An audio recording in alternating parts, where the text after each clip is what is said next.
So what happened, we dropped the cup with the snails and it has sharp edges. I want this poor guy to cut his poor delicate skin. Don't try this at home, but...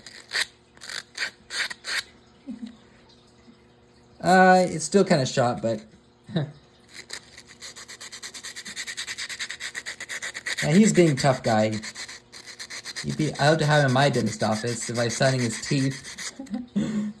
Oh, that's getting really nice. Okay, maybe a little more on this edge. And... oh, he's still alive.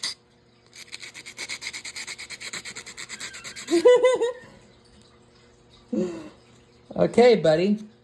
You're good.